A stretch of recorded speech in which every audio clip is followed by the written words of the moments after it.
In the gloriously weird 25th century, when humanity had firmly established itself as the galaxy's youngest, noisiest, and most unapologetically odd species, a visionary named Doug Travers set out on a mission to create the first interstellar ASMR video to unite the galaxy through tingles and possibly gain enough streams to pay off his student loans, which due to compound interest had morphed into an entity recognized by the Intergalactic Monetary Council as sentient Doug, armed with a hypersonic boom mic, a spaghetti-repellent suit, and an unhealthy obsession with celestial soundscapes, departed Earth aboard his ship, the SS Crinklepod, which was basically a salvaged luxury shuttle with the seats replaced by beanbags and the AI pilot programmed to whisper sassy comments during turbulence.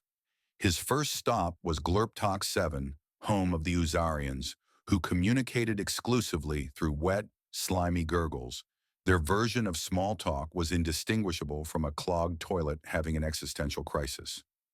Doug arrived, set up his microphone, and attempted to record an Uzarian. Hello, only to be mistaken for a gigantic male courtship balloon. The Uzarian queen attempted to mate with him by smearing him in her royal slime, which, according to his ship's AI, smelled like a cross between old lasagna and regret. Barely escaping with his dignity intact and a surprisingly satisfying gurgle. Recording, Doug zoomed toward his next destination, the planet Click-Clack, inhabited by the insectoid Xylax, who spoke entirely through rapid-fire mandible clicks. Doug wore a camouflage suit made of recycled metal bubble wrap to blend in, but instead of going unnoticed, he triggered a religious festival when his suit popped loudly during a ceremony called the Silence of a Thousand Jaws. Accused of blasphemy, Doug was forced to participate in a ritual dance involving 23 drumsticks, a live antelope-sized cricket, and a bowl of mayonnaise. Luckily, the resulting clicks from the enraged priests produced the most satisfyingly tingly sound he'd ever captured, which the AI immediately ranked as a level cranial tingle fodder. Next came a visit to the Vaporean cloud beings of Mystilia Prime, whose language was a series of ethereal whooshes, breezy whispers, and occasional "yews" that sounded like a drunk ghost sneezing. Doug spent 4 hours chasing fog across the floating platforms with a specialized vacuum mic device, a cross between a hairdryer and a saxophone, which accidentally sucked up one of the misty diplomats mid-sentence, resulting in a formal apology, a very angry weather pattern, and a sound clip so good it made his ears moisten with joy. From there, he went to Schlorpax 12, a gas giant where the natives use flatulence to communicate.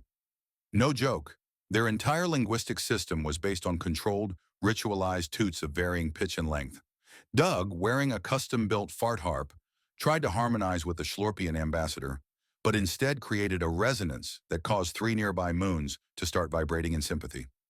Still, the layered ripples of Schlorpian conversation sounded like wet balloons dancing on a yoga mat, and Doug knew he had gold.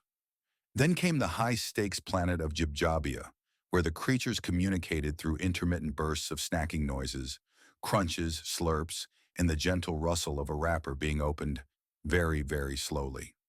Posing as a food critic, Doug participated in a multi-species mukbang that included radioactive pickles, singing cucumbers, and a type of chocolate that yells your darkest secrets as you chew it. As the camera rolled and Doug whispered his commentary into the mic while simultaneously trying not to cry from spicy telepathic salsa, he realized that this was going to be his masterpiece. At last, Doug returned to Earth with a sound library that could melt brains in a good way, mixed it into a 12-hour loop of pure intergalactic tingle juice, and uploaded it to ASMRGalaxNet, the universe's most popular streaming platform, only to be instantly flagged by a Centauri lawyer claiming he'd used copyrighted Uzarian courtship noises without attribution. After a lengthy trial involving 3 psychic mediators and a smell-based lie detector, Doug won his case by playing the Jibjabian rapper noise in court, which induced an emotional response in the judge strong enough to melt her gavel. The video went viral, gaining 1 trillion views in 3 Earth hours, triggering a new trend called Galaxy Gurgle Naps, and even inspired a diplomatic accord between 3 warring species who realized they all loved the sound of bubble wrap crackling in sync with space whale songs. Doug bought a moon, named it Whispertopia, and retired to a life of quiet fame, where every night he fell, asleep to the sweet sound of Uzarian gurgle jazz and the soft clicking of click-clack mandibles played in binaural stereo. It was a peaceful life, except for the times the Schlorpian fan club would camp outside his dome just to fart in harmony. But he wouldn't have had it any other way.